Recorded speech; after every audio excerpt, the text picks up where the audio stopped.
Bom dia, boa tarde, boa noite para vocês. Eu estou aqui resolvendo uma questão que eu apresentei para vocês, tanto em sala de aula quanto no Google Forms.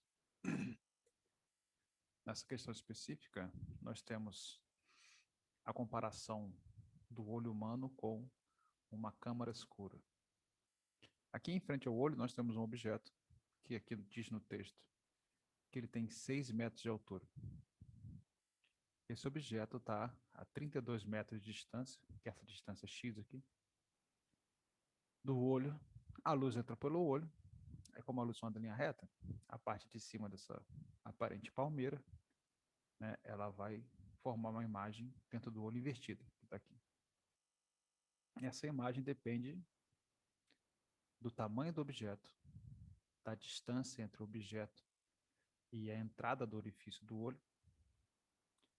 O comprimento do olho vai dar uma relação direta com a altura da imagem dentro do olho da pessoa. Como é que a gente relaciona eles matematicamente? A gente pode fazer assim, ó, a altura do objeto, pela borracha, a altura do objeto dividido pela distância do objeto é proporcional à altura da imagem pelo tamanho do olho. Poderia ser o tamanho da câmara escura, mas como a gente está comparando o olho com uma câmara escura, então o tamanho, eu vou inverter aqui, vou escrever ao contrário. A altura da imagem dividida pela profundidade do olho é igual à altura do objeto, ele é um O, tá? Dividido pela distância entre o objeto e o orifício, que fica aqui. Qual que é a altura? Eu não sei. Que tamanho que é a profundidade do olho humano? Aproximadamente 20 milímetros. Você pode escrever assim se quiser. 20 milímetros. Qual que é a altura do objeto? Ele tem 6 metros de altura. Qual que é a distância entre o objeto e o orifício? Que no caso é a nossa pupila. 32 metros. Como aqui vai ser metro? E aqui vai ser metro. Você divide metro por metro, vai dar 1. E vezes 1 não muda nada. Então essa unidade de medida para nós não importa. Aí você pode fazer assim. A altura da imagem dentro do olho é igual a 6 vezes 20 milímetros dividido por 32. No caso, a imagem vai descer 120 dividido por 32. Deixa eu expandir aqui rapidinho. Você divide 120 por 32. 3 vezes 4 dá 12. Então aqui daria 128. Então tem que ser 3 vezes 32 dá 96. Sobra 24. Você bota a vírgula, porque ele é menor que 32. Aí bota um zero aqui. Você bota 8 vezes 3 dá 24. Mais 8 vezes 32 dá 256. Então aqui tem que ser 7. 7 vezes 2, 14. Vai 1. 7 vezes 21, mais 1, 22. É 40. Pá, 24 são 16. Esse zero aqui é brinde. Você pode colocar ele à vontade. Se você fizer 5 vezes 2 dá 10. Vai 1. 5 vezes 3, 15. Mais 1, 16. Então dá 0. E você fica feliz. Então, no caso aqui dá 3,75. O quê? Lembra que eu falei que você podia deixar isso aqui? Então dá 3,75 milímetros.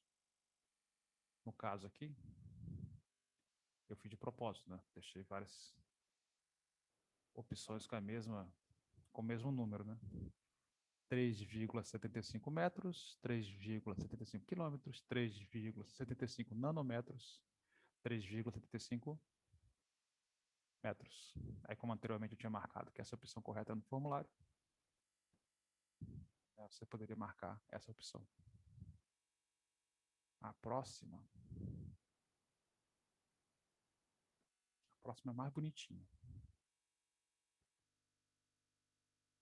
A próxima é assim, um objeto de altura H está a uma distância D de uma cama escura de orifício, que é igual ao olho que estava acima, que registra uma imagem de altura igual a 4 centímetros.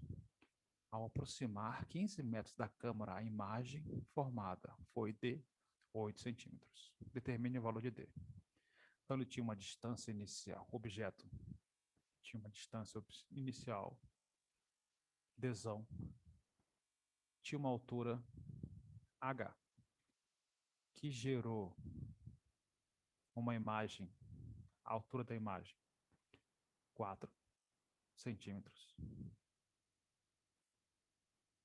Ao aproximar o objeto, não, 4 centímetros. Então, aqui a gente tem a distância da caixa. Então, a caixa tem um tamanho, né? Tem um orifício onde vai entrar a luz, vai formar a imagem aqui no fundo. Forma a imagem aqui no fundo. E esse Dzinho é o tamanho da caixa. Deixa eu apagar aqui. Esse é o primeiro momento. No segundo momento, você continua. Ele falou que aproximou 15 metros a caixa. Então, a distância que você não sabia, podia ser qualquer valor. Ela passou a ser D menos 15. A altura do objeto ele não mexeu. A altura da caixa, a profundidade da caixa ele não mexeu. Mas formou uma imagem agora de 8 centímetros.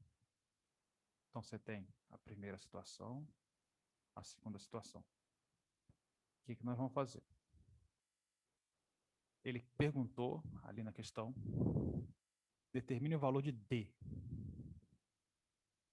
Então eu tenho aqui, ó, o Dzinho não muda, que é o tamanho da caixa. Então eu vou isolar ele. Na primeira situação, o Dzinho, você multiplica esse cara com esse cara aqui, esse cara com esse cara aqui. Dzinho, deixa eu botar vezes H só para ficar bem claro. Dzinho vezes H é igual a 4 distâncias iniciais. Como eu quero achar só o Dzinho, eu vou escrever que 4 distâncias iniciais dividido por H é igual ao primeiro Dzinho. O outro Dzinho também é igual. Vou fazer a mesma coisa. Multiplicar aqui, multiplicar aqui. Então, Dzinho vezes H é igual Dzão menos 15 vezes 8. Dzinho é igual D menos 15 vezes 8 dividido por H. Este é o tamanho da caixa. Este é o tamanho da caixa. Quer dizer que esses dois aqui, eles são iguais. 4 Dzão sobre H é igual a D menos 15 vezes 8 dividido por H. Se eu passar esse H para cá multiplicando, ou esse H da direita para a esquerda multiplicando, ou H da esquerda para a direita multiplicando, eu vou ter H dividido por H. Quando você tem duas coisas iguais, dividindo sempre dá 1. Então, a gente pode dividir o H, vai dar 1, não precisa mais dele. Deixa eu multiplicar aqui. Então, 4D é igual a 8D menos 15 vezes 8. 4D, vou fazer devagarzinho. 8D menos. Quanto é 15 vezes 8? 8 vezes 5 é 40, com 4. 8 vezes 1 é 8, mais 4, 12. Então aqui é menos 120. Vou passar 120 para o outro lado, vai ficar negativo, vai ficar positivo, né? E vou passar o 4D para cá, ele vai ficar negativo. Então 120 vai ser igual a 4D. Qual que é o valor de D? 120 dividido por 4. Então D vale quanto? 30 metros. perguntou qual o valor de D, né? Nessa opção ela vai valer 30 metros. Tanto que tem um verdinho ali que eu marquei com a opção correta. Na próxima... a próxima é do feixe luminoso. Então, a gente tem um disco aqui, uma coisa redonda. Assim, né? Aqui tem uma fonte luminosa, uma lâmpada, pode ser a lâmpada. Então, ela emite luz. Esse disco está aqui nessa posição, né? Esse disco, faz de conta que está redondo. Esse disco aqui, ele é maciço, tá? Disco de madeira. Esse aqui é um prato redondinho. Então, prato de micro-ondas que é quase plano. Esse prato está aqui, ele tem 10 centímetros de diâmetro, que é esse tamanho todo aqui dele. Ele está à distância x sobre 3. E daqui do prato até a anteparo, onde tem a sombra, tem uma distância x. E tem duas opções aqui. Então, a gente vai comparar as duas alturas, né? A gente tem o triângulo amarelo, que tem uma altura e uma base aqui na vertical. E tem um triângulo que é o juntando o amarelo com o azul.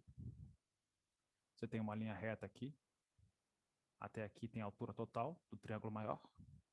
E tem a base do triângulo maior. Então, você vai fazer, vou chamar assim, ó.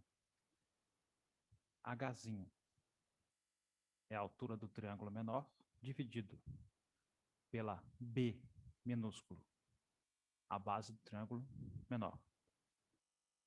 É igual a Hzão, a altura do triângulo maior, dividido por Bzão, que é a base do triângulo maior. Ele deu a altura do triângulo maior como 10 centímetros. Esse aqui é o diâmetro do disco. E deu a base... Não, desculpa, é o contrário. Ele deu a altura do triângulo menor como x dividido por 3. E deu o diâmetro do disco como 10 centímetros. Essa altura aqui vale quanto? A gente tem o tamanho aqui, ó, de x sobre 3 mais x, que é a altura. Tem que somar as duas alturas. Se aqui fosse 4 e 5, você ia falar que é 9 a altura. Então, a gente tem que fazer x sobre 3 mais x. Deixa eu expandir aqui. Quanto que é x sobre 3 mais x? Eu não tenho muita paciência para fazer MC. Eu sei que aqui embaixo tem um 1. Que número vezes 1 eu posso multiplicar para dar 3? Posso fazer vezes 3. Mas eu tenho que fazer vezes 3 em cima e embaixo. Por quê? Porque 3 dividido por 3, na verdade, é 1. Então, na verdade, eu estou multiplicando por 1 ali embaixo. Então, vai ficar assim. Isso aqui vai virar x sobre 3 mais 3x sobre 3. Então, você mantém a base e soma os expoentes, né? Então, vai dar 4x sobre 3. Então, essa distância total é 4x sobre 3. Dividido pelo diâmetro do disco, na sombra do disco que eu não sei. B. Vou multiplicar aqui, cruzado, que o pessoal fala, né? Esse com esse, esse com esse. Então, aqui vai ficar com B x sobre 3 vai ser igual a 10 vezes 4x sobre 3. O 3 está dividindo dos dois lados. Se eu passar multiplicando, fica 3 dividido por 3. Então, eu posso dividir esse 3 com esse 3, dá 1. E vezes 1 não muda nada. Eu também posso dividir esse x que está multiplicando aqui em cima com esse x que está multiplicando aqui em cima. Acaba, ele some, porque 1x dividido por x dá 1. Então, fica aqui B vale 40. No exercício, ele escreveu B como Hzinho. Isso aqui é o diâmetro.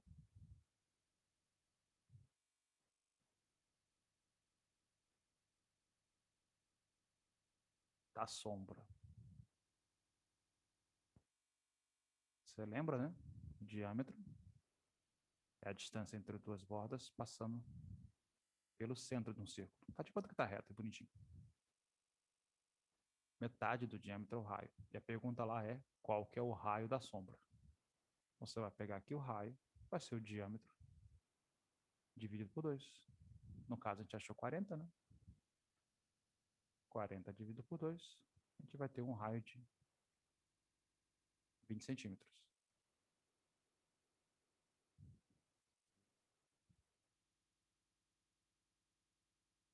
Nossa letra A aqui. Ou a primeira questão. Eu mando embaralhar as questões, então não. A próxima é uma questão teórica. Qual que é o porém aqui? Esse tipo de questão, ela serve para você salientar com as pessoas o que está correto no lançamento oblíquo. Então, o que está correto, você vai aprender que está correto, vai ler que está correto, e você vai comparar só o que está errado. Ela serve para reforçar esse tipo de conhecimento. Na primeira, por exemplo, o ângulo de fornecerá o maior alcance horizontal possível é o de 45 graus.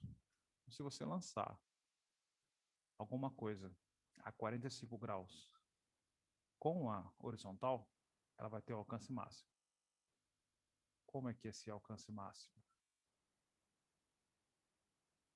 Você tem a horizontal, você vai lançar alguma coisa. Se esse ângulo aqui for de 45 graus, a distância que vai ter aqui vai ser máxima. Se você lançar com um ângulo maior que 45, ou um ângulo menor que 45, se lançar com um ângulo de, sei lá, 70 graus, o alcance vai ser menor. Se você lançar com um ângulo de 20 graus, o alcance vai ser menor. A distância máxima para o lançamento vai ser sempre obtida para o ângulo de 45 graus. Sempre. Então, a letra A está correta. A letra B diz, ao chegar à altura máxima, a componente vertical da velocidade do móvel é nula. Quando ele chega no ponto mais alto, você joga qualquer coisa para cima. Ele vai subir, fazer uma parábola, né? Joga ele para frente e para cima. Então, ele vai chegar aqui, ele vai ter uma velocidade horizontal. Vou botar um número para ilustrar. 5 metros por segundo. E aqui vamos supor que ele tenha 10 metros por segundo de velocidade de subida. No ponto mais alto, ele vai parar de subir. Então, ele não vai ter a velocidade vertical. A velocidade dele, a vertical, que é y, vai ser igual a zero. E na horizontal, como a velocidade na horizontal a gente trata como se fosse constante, desprezando a resistência do ar, ele vai continuar com 5 metros por segundo. Nesse ponto aqui, por exemplo, faz de conta, tá? Que está na mesma altura aqui. Esse ponto A, esse ponto B, esse ponto C. A e C estão na mesma altura. Ele vai ter a mesma velocidade horizontal, que não vai mudar. Vai continuar 5 metros por segundo. E aqui ele vai ter, como o tempo de queda é igual ao tempo de subida, ele, na mesma altura ele vai ter a mesma velocidade. Só que, enquanto ele sobe, a velocidade dele é para cima, né? Quando ele passa a descer, a velocidade dele é para baixo. É meio redundante, mas... Então aqui, ó, no ponto mais alto, a velocidade vertical dele é nula. Na segunda ali, ao chegar na altura máxima, a componente vertical da velocidade do móvel é nula. Por quê? A componente horizontal não é nula. A componente horizontal ela se mantém constante em todo o movimento. Então, ó, a segunda ela está certa. Como ela é a terceira? A componente horizontal da velocidade mantém-se inalterada uma vez que o eixo do movimento... Deixa eu clicar aqui para te ler o resto. O eixo X, o movimento é classificado como retilíneo e uniforme. Sim. para fazer a conta no eixo horizontal, que é esse aqui, então a gente chama. A gente bota. Meu Deus, como estou. Coloca a linha aqui, faz de conta que tá reto, tá, gente? E a linha aqui. Esse eixo aqui, a gente fala que é o eixo vertical, o eixo Y. Esse aqui é o eixo horizontal, que a gente chama de X. Então, quando ele fala que no eixo vertical, ele quer dizer que a velocidade em relação à vertical que ele sobe, que eu chamei aqui de VY. Então, a componente horizontal da velocidade mantém-se inalterada. Então, ela não muda. Está vendo o que eu escrevi aqui? Aqui ela é 5 no horizontal, 5 no horizontal, 5 no horizontal. Ela não muda. Você pode calcular a distância que o objeto vai chegar, que a gente chama de alcance, como se ele estivesse andando em linha reta para a direita. Se você calcular, vamos supor que ele está aqui, esse movimento, ele demorou 10 segundos. Se a cada 1 segundo ele anda 5, qual que é a distância que ele atingiu? A distância que ele percorreu vai ser 5 vezes 10. Então, ele vai cair uma distância de 50 metros do local do lançamento. Se ele fizesse movimento parabólico aqui devido à ação da gravidade, ou foi em linha reta, a distância é a mesma. Então, você trata, não é que seja, mas você trata matematicamente, como se ele fosse um movimento que é em linha reta e mantém a velocidade constante, que é o movimento retilíneo uniforme. Ele em linha reta e mantém a velocidade constante. Então, essa também está certa. Como ele está pedindo a errada, vamos ler a última, que ela também está correta.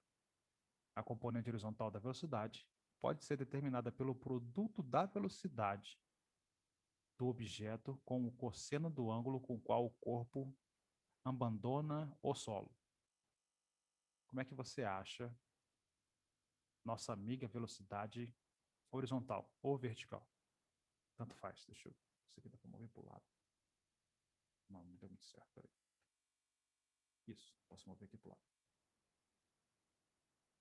Então você tem um objeto que está aqui e vai atirar ele, formando um ângulo com horizontal.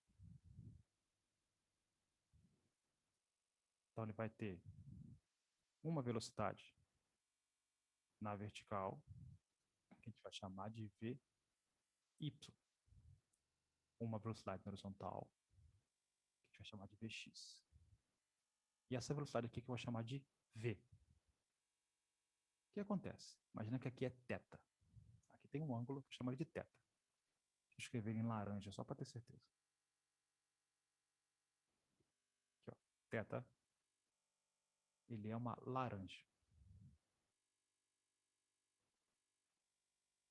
Um dos modos de você pensar isso aqui é que você vai pegar esse V que está aqui.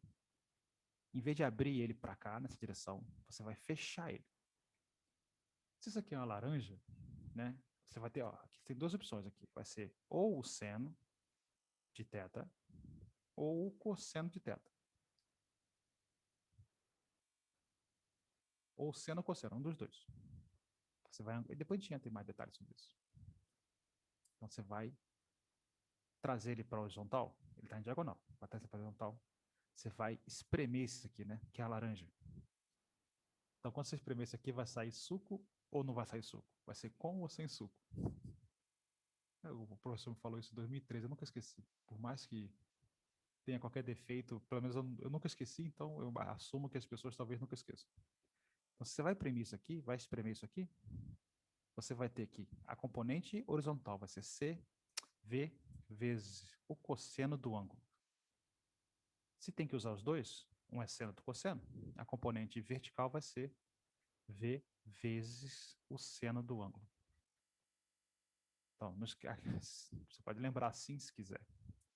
Você vai apertar isso aqui. Quando você aperta o ângulo, você consegue suco. Então, na horizontal é com suco ou sem suco? É com suco. Então, é o cosseno de θ. Então, aqui, a última está certa, né? A componente horizontal é a velocidade vezes o cosseno do ângulo. Deixa eu chegar ali para parecer melhor. Ali, ó, cosseno do ângulo. Então, por que essa aqui está errada? Essa quarta. Fala que a componente vertical da velocidade... Opa, deixa eu voltar aqui. Eu não gosto de mexer no notebook porque me deixa um pouco mais lento. Então, ele fala aqui assim. A componente vertical da velocidade diminui desde o solo até se tornar nula na altura máxima. A gente vê isso aqui. Componente vertical, deixa eu mover para cá agora. Componente vertical aqui tinha um valor de 10. Então, ela foi diminuindo até chegar no zero, porque parou de subir, joga alguma coisa para cima, ela para de subir. Até atingir o valor zero. Depois ela voltou a crescer para baixo. Então, aquela primeira parte está certa. A componente vertical diminui até atingir a altura máxima.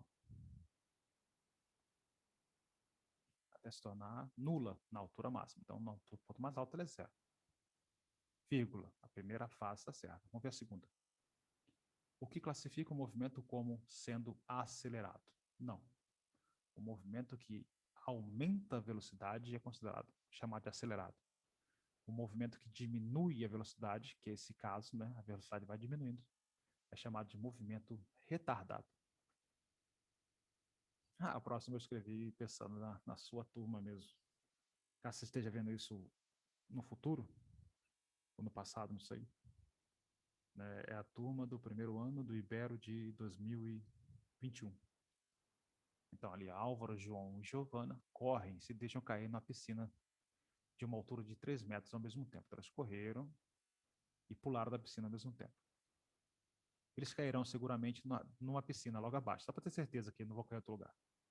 Sobre esse movimento, é correto afirmar que o Álvaro vai chegar primeiro, porque ele é mais pesado.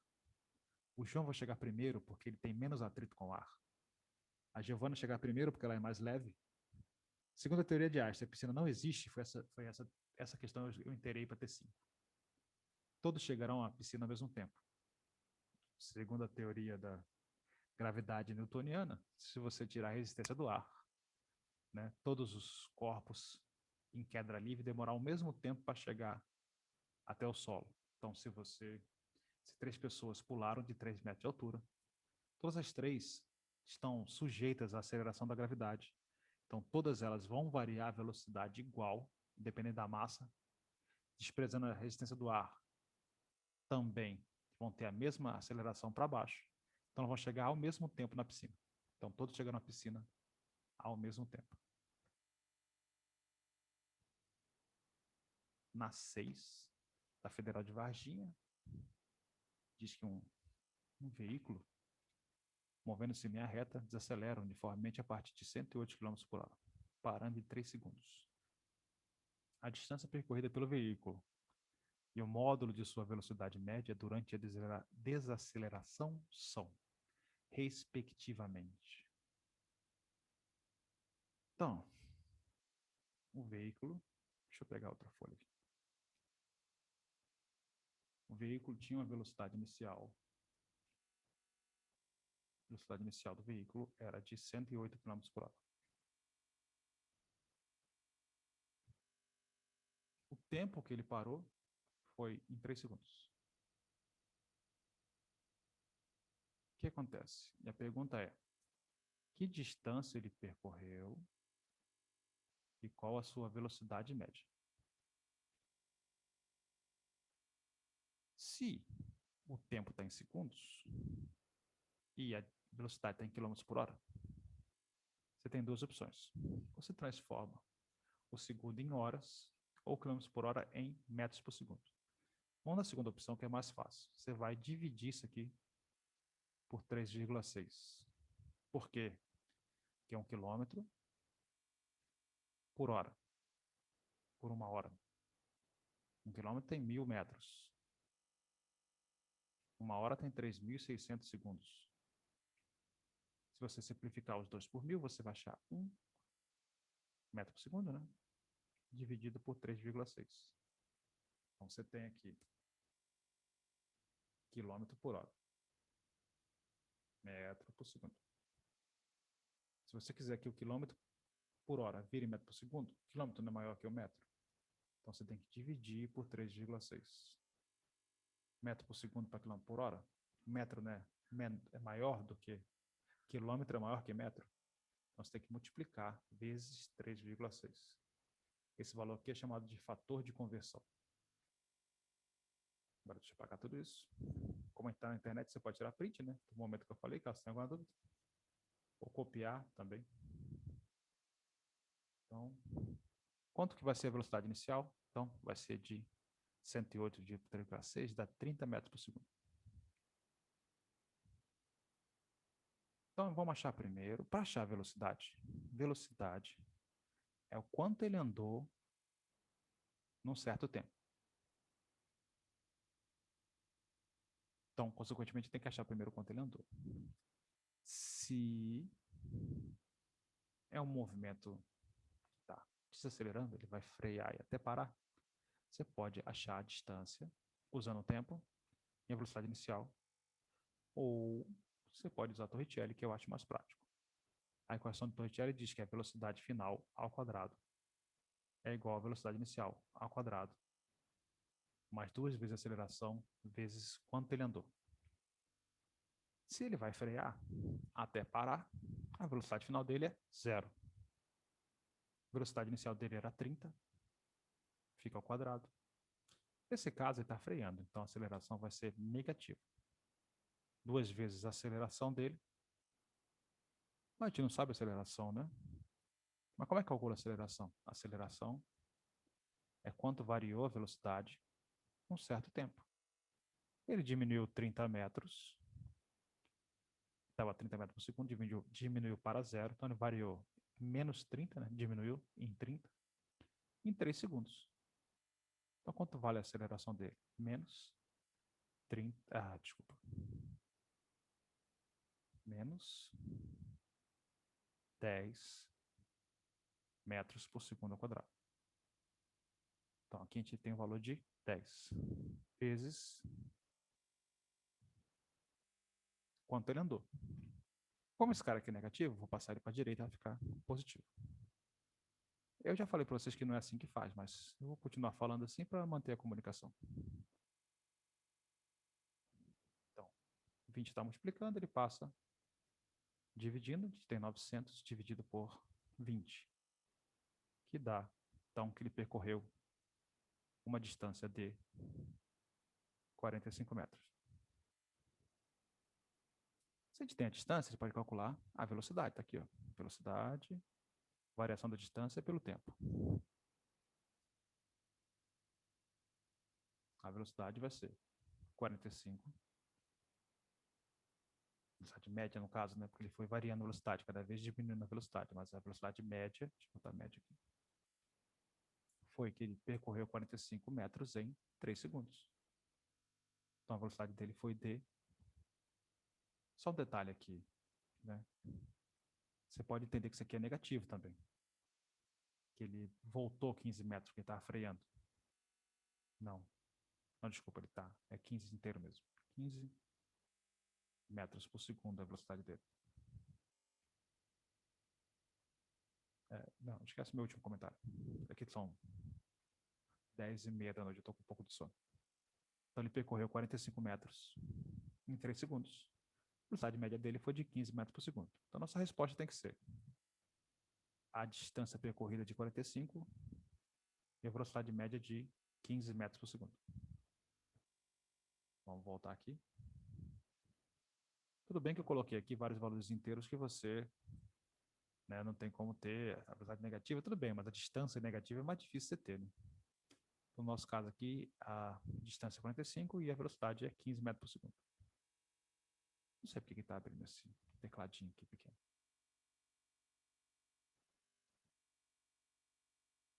E a última, uma esfera de meio quilo, sem atrito sobre a superfície de uma mesa plana, a uma velocidade de 2 metros por segundo. Então ela vai rolando sem atrito. E a altura da mesa é 0,8 metros. Qual que é o alcance da bola? Essa aqui é uma típica questão de vestibular que você vai provavelmente encontrar muito na sua vida, qual que é a intenção de quem escreveu essa questão? Ele quer te confundir. Então ele te deu ali, por exemplo, a massa da bolinha. Você não precisa da massa da bolinha para resolver essa questão. O que acontece? A gente tem que achar o alcance horizontal. O alcance horizontal, então você vai ter, né, a mesa. Caiu no Enem um dia desse. Caiu no último Enem, no caso. A bolinha vai vir, ela vai vir andando para cá, vai sair da mesa nesse sentido e vai fazer esse movimento. Então vai ter uma distância aqui no horizontal. O que importa para a distância horizontal, lembra que eu falei anteriormente? Que a gente pode tratar esse movimento como se fosse um movimento retilíneo uniforme. Então essa distância aqui você vai calcular fazendo a velocidade vezes o tempo. Ele te deu a velocidade horizontal aqui, ó. Ela vai sair a 2 metros por segundo. Vou até escrever aqui, ó. 2 metros por segundo. Mas você não tem o tempo para achar o valor. Mas ele te deu como achar o tempo. Porque ele te deu a altura aqui. O que você faz? Faz que a altura, quanto ela vai cair, é igual à altura inicial, a gente não conta. A gente conta isso aqui como todo o percurso percorrido. Então, digamos, a altura inicial a gente fala que é zero. Como ela não estava caindo, no instante inicial dela, a velocidade dela inicial na vertical era igual a zero. Então, aqui não vai ter essa componente também. Caso você esteja na dúvida, estou usando essa equação aqui. O quanto o objeto vai se mover é igual à posição inicial mais a velocidade inicial vezes o tempo, mais a aceleração vezes o tempo ao quadrado, dividido por 2. O que eu estou te dizendo? Eu vou usar só quanto ela vai cair. Então, quanto ela caiu antes de cair? Nada. Então, isso aqui é zero. Isso aqui significa que esse valor é zero. Como eu não tinha velocidade inicial na vertical, eu vou falar que a velocidade inicial é igual a zero. Então, vai sobrar quem? Só a aceleração dividido por 2 vezes o tempo ao quadrado. Só que na vertical, na Terra, qual que é a aceleração que faz os corpos caírem? É a aceleração da gravidade da Terra, que vale 10 vezes, né, o tempo ao quadrado, dividido por 2. Só que ele deu a altura valendo quanto? A altura vale 0,8. A gente pode fazer assim, se você quiser. A gente faz, multiplica por 2, né? 2 vezes 0,8 e divide por 10. 2 passa multiplicando, 10 passa dividindo. Isso vai ser igual ao tempo ao quadrado. Então aqui a gente tem 2 vezes 0,8, dá 1,6. Dividido por 10 dá 0,16, que é igual ao tempo ao quadrado. Então, tempo vai ser a raiz de 0,16. Não sei se você sabe, mas a raiz de 0,25 é igual a 0,5. A raiz de 0,09 é igual a 0,3.